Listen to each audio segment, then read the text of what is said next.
and welcome to episode 8 of the Noble Character Crafts podcast. My name is Amy, and you can find me online on Instagram and Etsy at Noble Character Crafts. You can find me on Ravelry at Noble Character, and you can also find a group for this podcast on Ravelry under Noble Character Crafts podcast. Thank you so much for joining me. Today is Monday, December 18th, 2017, and this is a podcast all about my life as a knitter, a crocheter, and a hand dyer of yarn. Welcome to any new and returning viewers. I really appreciate you joining me. And I am going to start off with just an announcement about the current knit along that is going on right now. With Kay of the Crazy Sock Lady and I, we are co-hosting the Cable Cal. It started on November 1st and it is running until February 1st. And that is for any projects that include cables of any kind. So you can also include any whips that you may have as long as they're less than 50% complete when you start the cal. So I hope that you all can join in on that. There are chatter threads and finished object threads in both my Ravelry group as well as Kay's Ravelry group at the Crazy Sock Lady podcast. So please join both of our groups and join in on the chatter and enter any finished objects that you have before February 1st so that you can be entered to win any prizes that are available for that knit along. Today I am wearing my Southbound Train shawl, which is a design by Amber Crawley of Maker's Haven. And I have found this to be one of my most worn knits lately. So I just, the different colors that are in it allow it to go with so many things in my wardrobe. And so I've really been able to wear this a lot, which is wonderful. So, okay, I'm going to start off with my first finished object, which is my Arnie mitts. These are a gift from my mom for Christmas, so I need to get them in the mail soon. Hopefully, well, tomorrow. I'm going to get them in the mail tomorrow. And this is a design by Kate Running.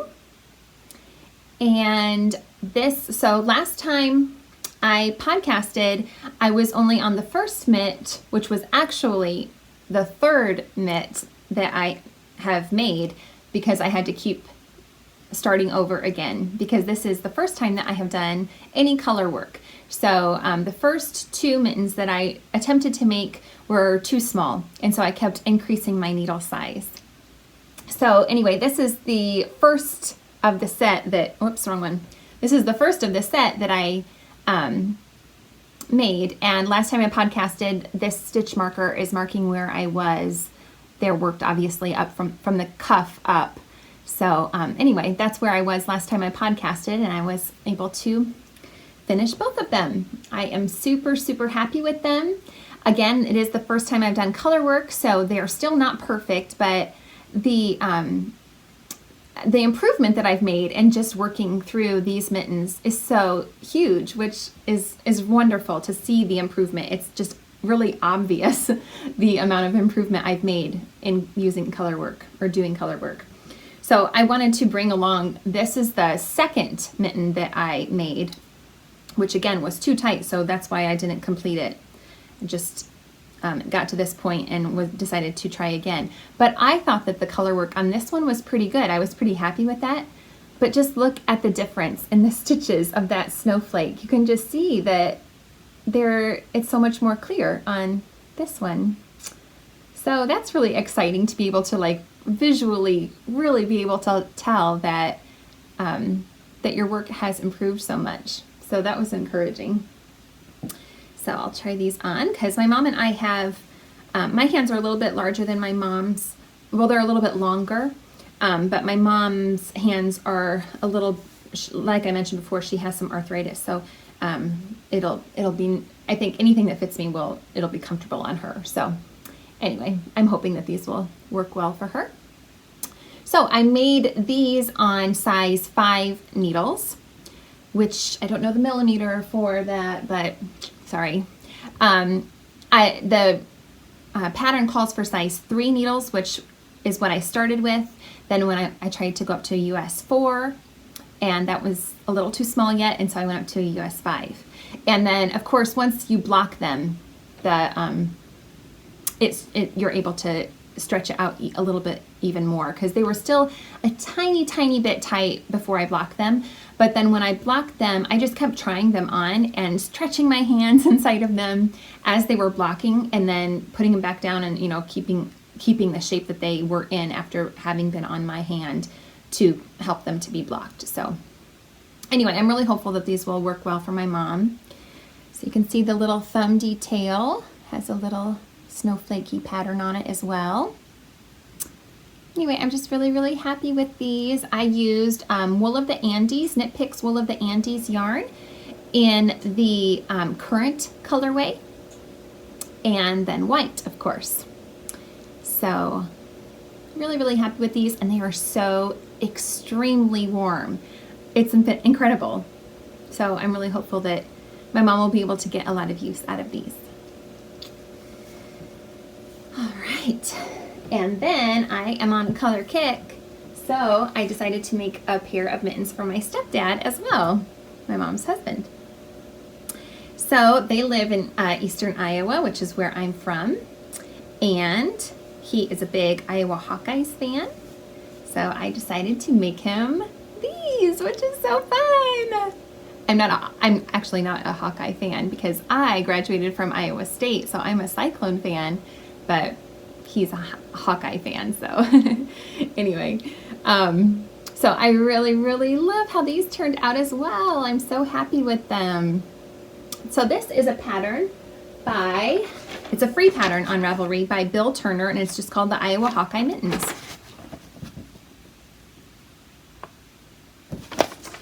And I again used US 5 needles for these, and also used Knit Picks Wool of the Andes. In the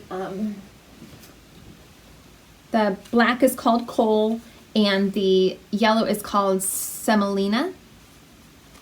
So anyway, these are, I was a little bit nervous about these being big enough for him because obviously, you know, he has, well, actually, I don't know that his hands are much longer than mine, but his hands are bigger in width, I guess, than mine. So anyway, I was a little bit nervous about them being too tight. So I used my sock blocker, this end of the sock blocker, and I put them on that way, which worked really well. I was nervous that that wouldn't work well, but you know, it really fit my hand, you know, as close to the size of my hand, yet a little bit bigger, which was perfect. So it was a little bit too long, the mitten, to fit on there, so I just kind of scrunched up the ribbing because I knew the ribbing would be fine. But anyway, I was really happy that I was able to use that, so that worked really well. And then for the thumb, I just took paper towels and rolled them up into a tube really tightly to put them into the thumbs to stretch the thumbs out a little bit better. So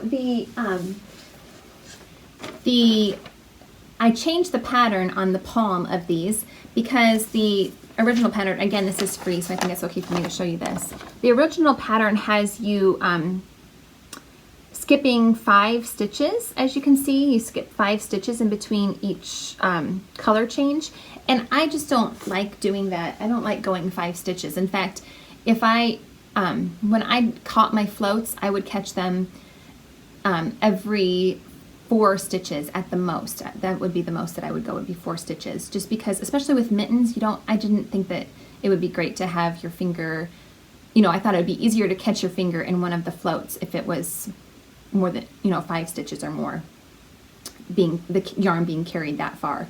So anyway, I just changed the stitch pattern, which is every 3 stitches I changed colors, and then I just obviously went at an angle with the striping so that it would be a diagonal stripe, which I thought was fun, and then I changed it on the second one so that they would mirror each other. So I thought that was fun. Anyway, really happy with these. The pattern has both a small and a large size. I made the large size. For the ribbing, it says you can, it's not set in stone how long you can make the ribbing. I did mine for 22 stitches, or 22 rows, excuse me, which he said that he only did that for the small pair, but I thought that was plenty long. And then followed the pattern for the large size otherwise. So extremely happy with these. I was surprised when I blocked them that the Knit Picks yarn bled onto the towel that I had them laying on. The black yarn bled, which was really surprising for me for a commercial yarn, but I guess it has dye in it just like hand-dyed yarn. But I haven't actually had a problem with any hand-dyed yarn that I've used so far bleeding after once it's been blocked, or during blocking at all. But actually both with the current colorway and the black colorway, they both bled a little bit when I blocked them. They didn't bleed into each other, and you know, the black didn't go into the yellow at all, thankfully, but it didn't get onto the towel that I had them laying on, which I just was surprised by that. But anyway, yeah, extremely happy with these, and again, I'm going to get these wrapped up and in the mail tomorrow. So really excited to have some Christmas gifts that are hand knit to give. Okay. I was on, oh, I forgot to say, I have some nighty-night tea today, not in a fancy cup at all, just a regular white cup.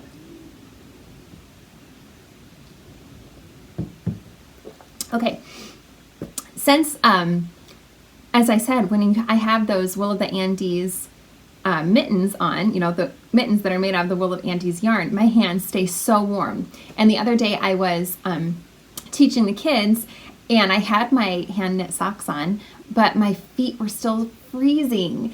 And the rest of my body was fine, but my toes were so cold.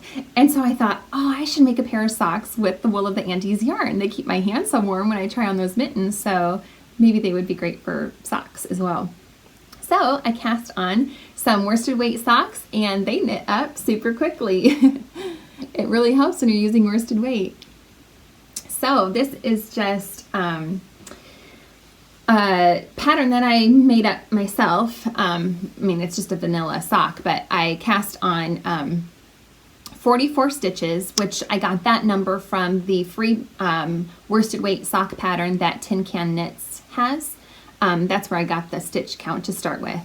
But anyway, I did a 1x1 ribbing, and I used onyx heather for the main body, and then the tan color is mink heather. And I used US size 3 needles, and I just added some stripes to the cuff, and then I forget the number of rows I put into the leg, but all of the details for this pattern, I mean what I did for this sock, are on the Ravelry page, so you can certainly check that out if you're interested. I used a fish lips kiss heel and a rounded toe and Kitchener the toe together. So like I said, these knit up so quickly, which was so gratifying, and I'm excited to wear these and see how they wear, and I have a feeling that if I'm happy with them, I'll be knitting up several pairs of these just to keep my feet warm in the winter. We have hardwood floors pretty much everywhere in our house, so you know, they're kind of cold, so it'll be nice to have these almost like you know, slippers almost, but I wanted the leg to be really long because then they'll be like leg warmers as well, you know, they'll keep my legs warm as well. So really, really happy with these, and like I said, these worsted weight projects just work up so quickly, they're so gratifying. Okay, on to works in progress. My first project is in my Allison Barnes collection project bag, and this project has been kind of, well, both of my sock works in progress have been kind of put on hold, my fingering weight sock projects, because of the finished objects I just showed you. So anyway, these are what I'm calling my Coldwater stripy sampler socks, I think is what I called them, because the main color for the sock is my hand-dyed yarn in the Coldwater colorway. And this is on my Pitter Patter base, which is a fingering weight 75-25 base. And I call it my stripey sampler because I use Knit Picks Felici in the Cheshire Grin colorway to practice some different stitch patterns. So the ice cream stitch marker, which is a stitch marker that I got from Amanda of Little Bitty Delights, marks where I was last time I podcasted. And this little owl, which is one of my handmade stitch markers, who's being shy right now. Turn around. Anyway, that owl stitch marker is marking where I'll put in the afterthought heel. So just been doing stockinette stitch on this since last time I showed you. So that's been my easy vanilla knitting. Well, besides the other socks I just showed you, I've been using those for my easy vanilla knitting a lot too, but I will cut in the heel and do the toe in this Spring Rain colorway. And this is the second of the pair. Here's the first finished one. So I'll be glad to get those completed. Oh, I'm using, I think US 2 needles. ChowGoo's, no, 1.5 needles, which is 2.5 millimeter. And all of my needles that I use are ChowGoo's. Yeah, I think that's all I have to say about that. Okay, my second work in progress is in my Little Red Riding Hood project bag from my Creative Frenzy. And this project has had a bit of a change since the last time I showed you. So I started this project making a different pattern, and then I was getting ready, I got done with the ribbing and I was ready to start the pattern, and the pattern I was going to do was the Mischief Maker socks by Casey Mora of the Creative Musings podcast, which I really, really love that pattern. And I will make it someday, I'm sure, but anyway, so it was getting ready to do the body of the sock, and it is color work in the pattern that she has. And I think I was just having, I had those two mitten projects going, and I kind of needed a little break from color work, I guess. So I changed the pattern a little bit. So anyway, the cuff is a 1x1 twisted ribbing, and I did 25 rows to make it a little bit longer in the cuff. And then this little heart stitch marker shows where I was last time I podcasted. And so I started following her pattern, and then when it got to this point where you're introducing the black color, I changed it. So, okay, for the ribbing, I am using my own hand-dyed yarn in the Gracious colorway, and I'll use that for the heel and the toe as well. And then for the body, I am using, again, my own hand-dyed yarn, all on the Pitter Patter base again, and the main color is the Sweetness colorway, and then the black is my Night colorway. And I decided to use the stitch pattern from the Southbound Train Shawl. So I am using the same stitch pattern that you can see right here in this section, which is using some slip stitches, but it gives the same stripey effect that is in the Mischief Maker sock pattern, but instead of carrying 2 yarns across each row, you only carry one color of yarn. So anyway, I'm really, really happy with how this is turning out. And I haven't decided yet if I'll just continue this stripe pattern all the way down the leg, or if I will kind of bring in another stripe of the solid Sweetness colorway, the lighter color again, and give it kind of a striped effect in between the patterned sections. I don't know what I'll do exactly, but anyway, I'm really, really happy with how these are turning out, and I'm just going to kind of see how it goes. Oh, the cuff I used size 0 DPNs, which my laddering on the DPNs was pretty bad. You can see right there. It's pretty bad. But I'm hoping that once I block them, that'll even out a little bit better. I don't know. But it was the first time I had used DPNs for sock knitting, really for any major project. I used them for a little bit on a bonnet that I made a little while ago to close up the back of the bonnet. But that was the first time I had used DPNs, and so this was really the second time I'd ever used DPNs. And anyway, I know that it is kind of tricky to not have ladders when you're using DPNs. So it actually looks like it got worse. It was okay at the top, and then it got even worse as I went. You'd think I'd get better, but no, I didn't. So now once I got done with the ribbing, then I switched to US size 1s, 2.25 millimeter. I'm a little bit nervous that these are going to be too large because in the Mischief Maker sock pattern, she gives specifics of what size to make and how many stitches to cast on. So I measured my foot, and my foot measured for the large size, which called for you to cast on 72 stitches, which I did, of course, because I was following that pattern.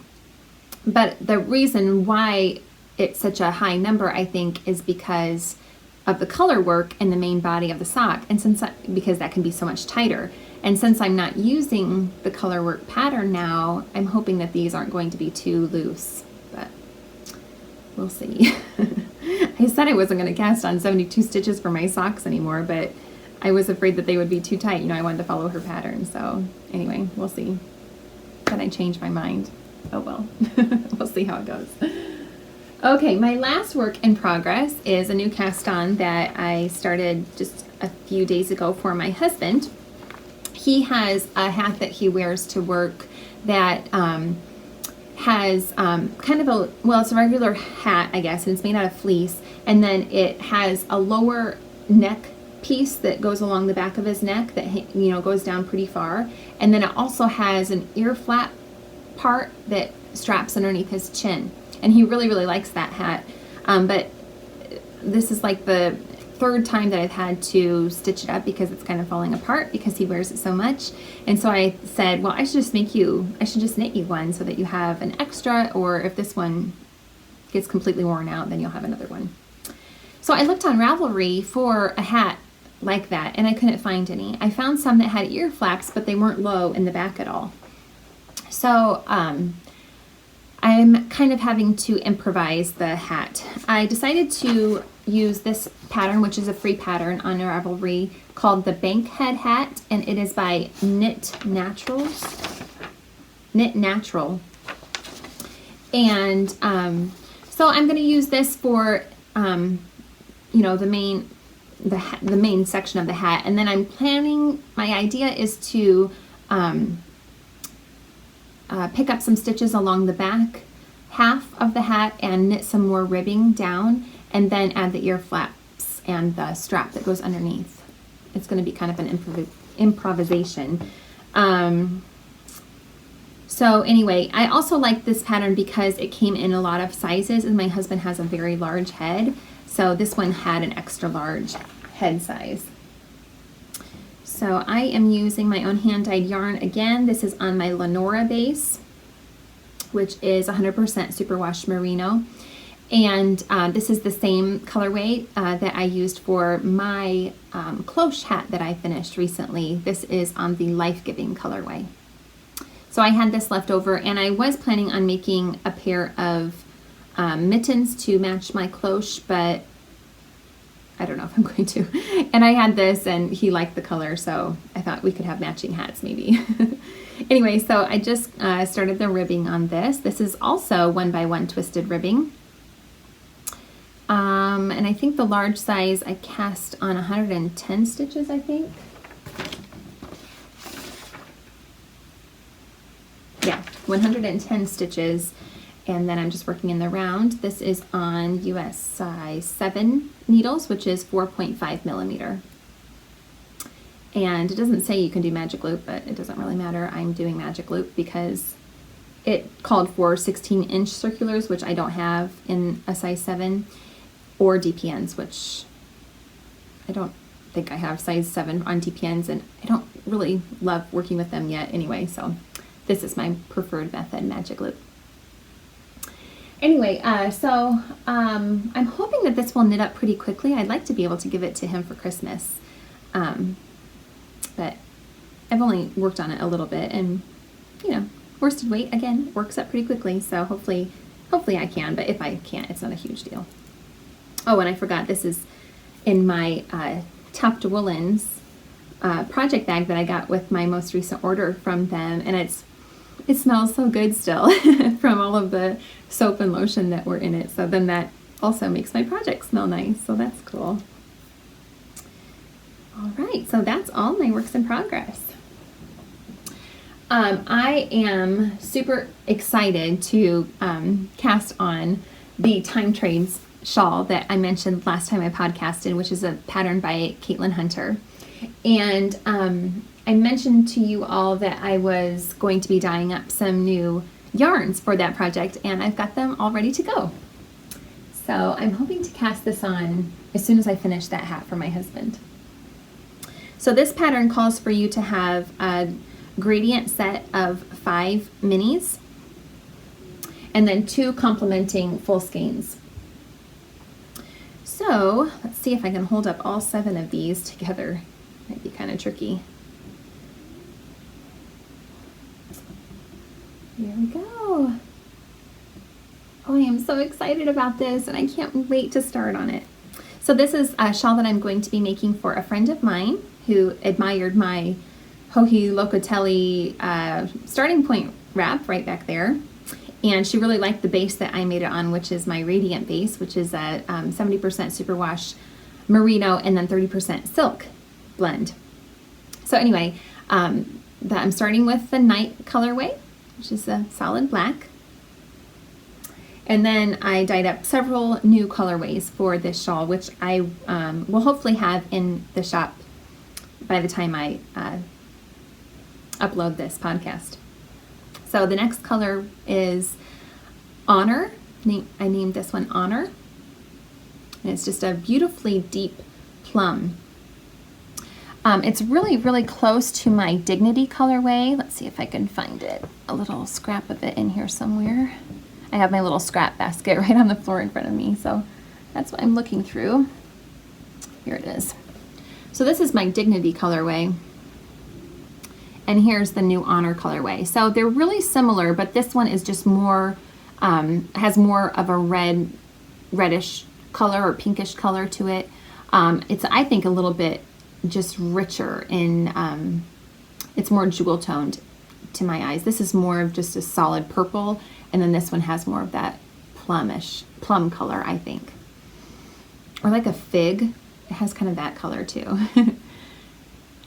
Anyway, I'm really, really happy with that color. And then the next color, I actually won't be having in my shop right away because I'm tweaking it. For some reason, the formula that I have for it has changed so much. I really, really love it on the Radiant base, this nice light color. And this is called Steadfast. I've named it, but I'm going to work out the formula for dyeing this because this is the 3 different shades of it using the same formula, and I don't quite understand why that is, but dyeing is a trial and error a lot of times. So this was the first time I dyed it, and this is on my Pitter Patter base. Then I dyed it on the Radiant base, and it came out much lighter, but that happens sometimes with different bases. But then I dyed a full skein of it on the Pitter Patter base again, and it's even a different shade, so I'm not really sure what's going on with that. So I want to try to tweak the recipe a little bit better to get it more consistent in color. But anyway, I am happy with this shade for the shawl. Then this color I love so much. I am so happy with this color. This is called Satisfied, and it is just a beautiful dusty pink. Oh, I just love it so much. I dyed it up on a regular Pitter Patter base as well. That's kind of my standard base that I dye things on to get I think a true representation of the shade. And anyway, the 2 skeins are really very, very similar on both the Radiant and the Pitter Patter base. But anyway, I'm super excited about this new colorway. And then the last of the gradient set is my Tranquil colorway, which is blown out terribly. It's just a really, really light pink. And this has been in my shop for a while. So this isn't a brand new colorway, but fairly new colorway, but not very new. Anyway, yeah, it's really blown out, but it's just a very light pink. And then you all, if you have watched this podcast before, are very familiar with my Sweetness colorway because it's one of my favorites and I've used it several times. And I am putting it into this shawl as well for the first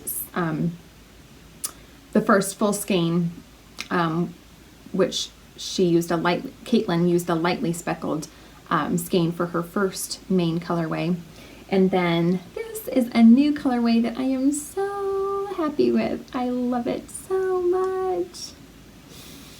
Oh, I'm so pleased with this. So this is called Abundance, and it has wonderful shades of lots of colors in it. So my idea was to bring in all of these shades into a full skein, just in deeper tones than the Sweetness colorway. So it has the plum in there. It has this rich reddish brown color. It has some burgundy in there, and black and brown speckles, and oh, I love it so much. I'm so happy with it. I also dyed it on the Pitter Patter base, so you can kind of see how those compare.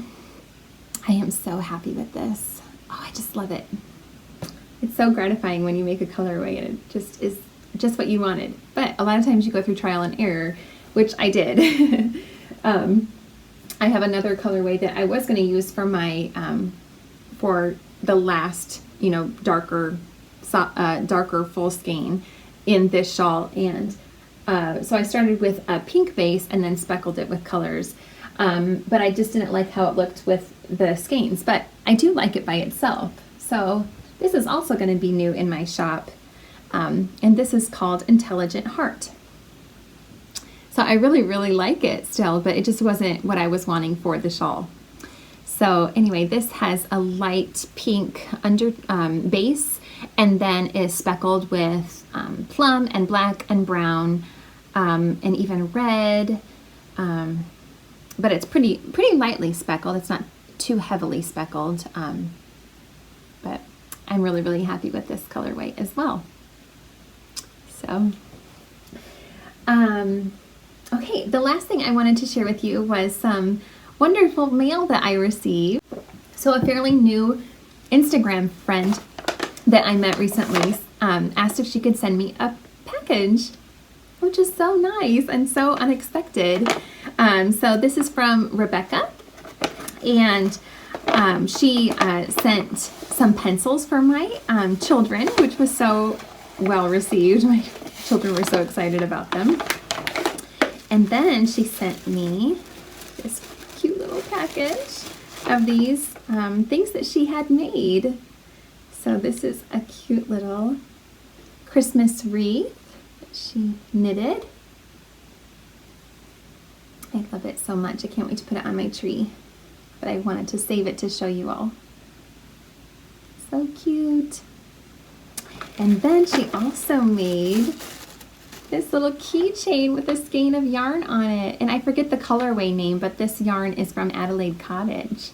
So that's super exciting to have a tiny piece of that yarn. Oh, it's so sweet. I love it so much. Oh, it's so cute. What a great gift idea. If you had some scraps of yarn that you could give to some of your knitter friends. So she just used a keychain and then a ring.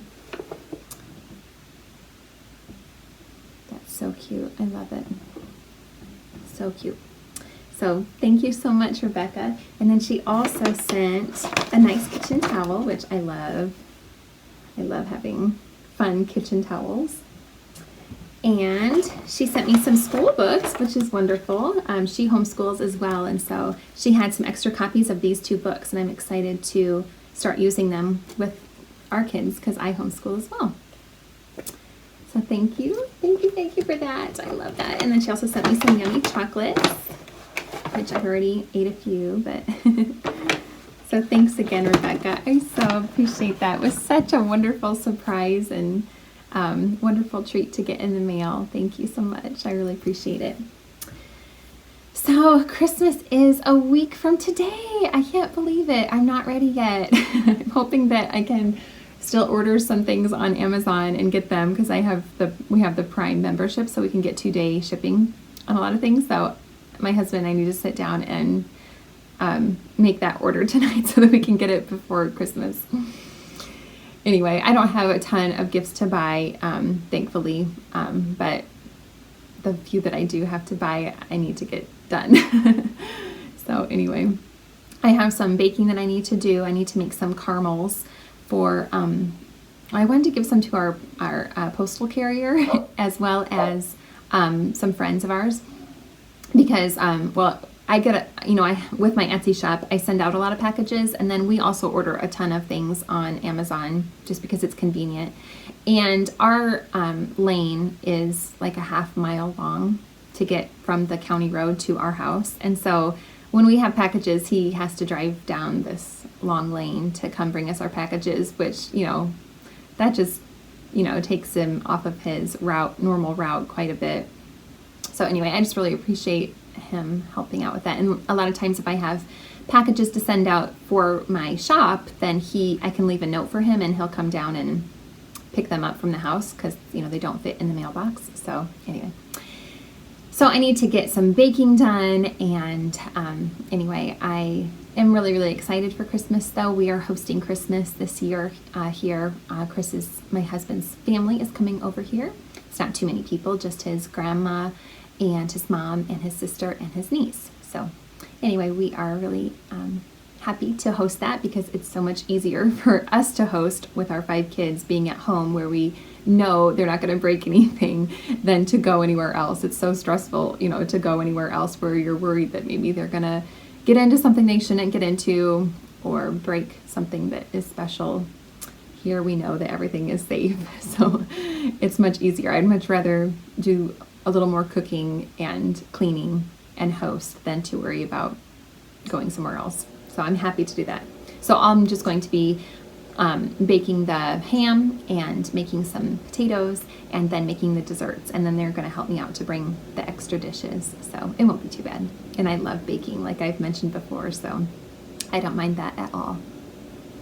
So anyway, this will be the last time that I podcast before Christmas, so Merry Christmas to you all, and I hope that you have a wonderful time with your family or friends, and thank you so much for joining me. If you enjoyed this podcast, please give me a thumbs up and subscribe if you would like to. Thank you so much for joining me. Bye.